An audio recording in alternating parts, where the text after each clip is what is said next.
Ce train futuriste est un pionnier qui n'existe plus. Il s'appelait Settebello. Il a relié Rome à Milan dès 1953. Il pouvait circuler à vitesse élevée sur des lignes ferroviaires traditionnelles.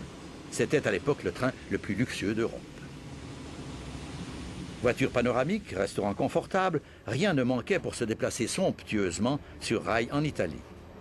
Le succès du Settebello encouragea la création du réseau des Trans-Europe Express, élaboré dès 1954 à l'initiative des Pays-Bas. Jean-Georges Mallet, financier genevois et cinéaste ferroviaire passionné, n'a pas manqué une bribe de cette épopée. Voici un florilège de ces images, relatant la période du début, la plus spectaculaire et la plus caractéristique. Le Catalan, reliant Genève à Barcelone, a porté l'estampille Trans-Europe Express. C'est un train du type Talgo, long serpent formé d'une suite de très courtes voitures à un essieu, s'appuyant et s'articulant les unes sur les autres. Cette conception originale fut d'abord destinée à permettre de rouler plus vite sur les mauvaises voies ferrées de l'Espagne franquiste.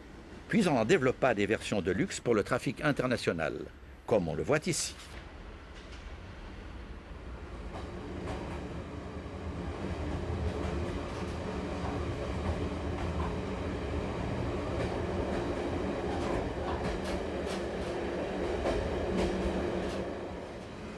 Cette rame diesel italienne porte les couleurs qui ont identifié beaucoup de Trans-Europe Express, rouge et vanille. Elle circulait entre Genève et Milan. C'était le TEE Lemano, première version. Il ne comportait bien sûr que des premières classes, comme c'était de rigueur sur tous les TEE. Malgré son luxe apparent, cette machine était très bruyante et assez mal commode. Les cheminots l'avaient d'ailleurs surnommé le camion.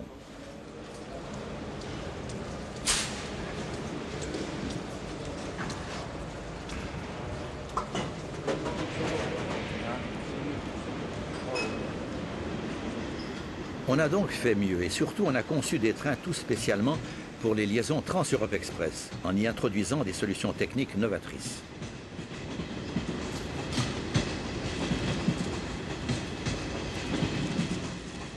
L'industrie suisse y a largement contribué en construisant des rames ferroviaires capables de circuler en s'adaptant aux divers systèmes d'électrification du réseau international qu'elles devaient parcourir.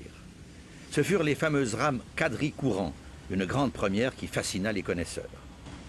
Ce sont probablement ces trains suisses avec leur look caractérisé qui auront le mieux contribué à implanter l'image Trans-Europe Express.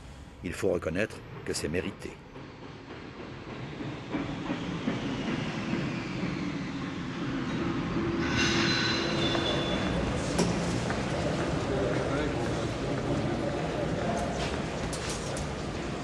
Ici, c'est le Cisalpin Milan-Lausanne-Paris au départ en gare de Milan.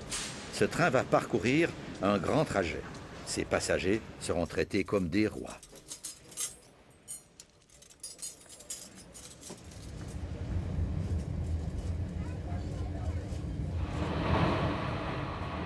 Conduits comme des rois aussi à travers les méandres et les tunnels innombrables de la ligne du Simplon, filmés depuis le poste de conduite par Jean-Georges Mallet sur la rampe sud.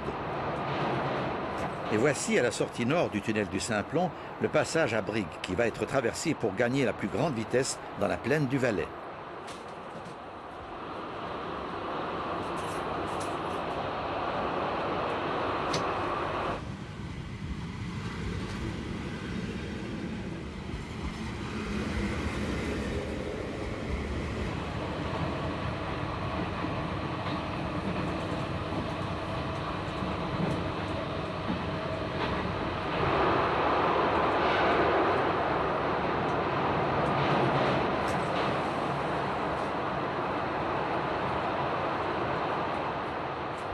Peu après le château de Chillon, ce sera le croisement avec une rame TEE jumelle roulant vers Milan.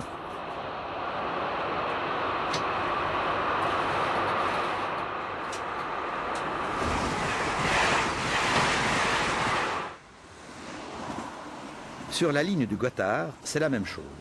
Les TEE Gottardo se croisent dans la liaison Zurich-Milan.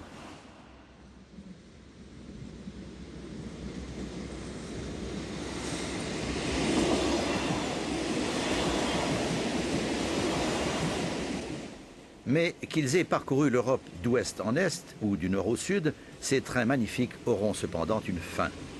Déclassés, ayant servi depuis à des tâches moins nobles, ils sont à bout de souffle. Ils vont passer à la casse, si ce n'est pas déjà fait. La gare de Lugano devra se résigner à ne plus les voir passer. D'ailleurs, l'aventure Trans-Europe Express est terminée, au profit d'autres formes de relations ferroviaires internationales.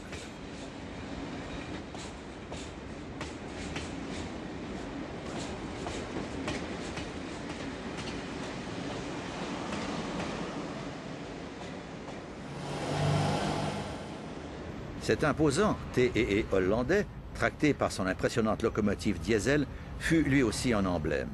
Mais lui aussi fait partie du passé ferroviaire européen. Il reliait tous les jours Amsterdam à Milan. Comme tous les autres Trans-Europe Express, il ne circule plus sur notre continent. Mais il a connu une seconde carrière au long cours, outre-Atlantique, sur les vastes distances du rail canadien. Belle retraite en quelque sorte.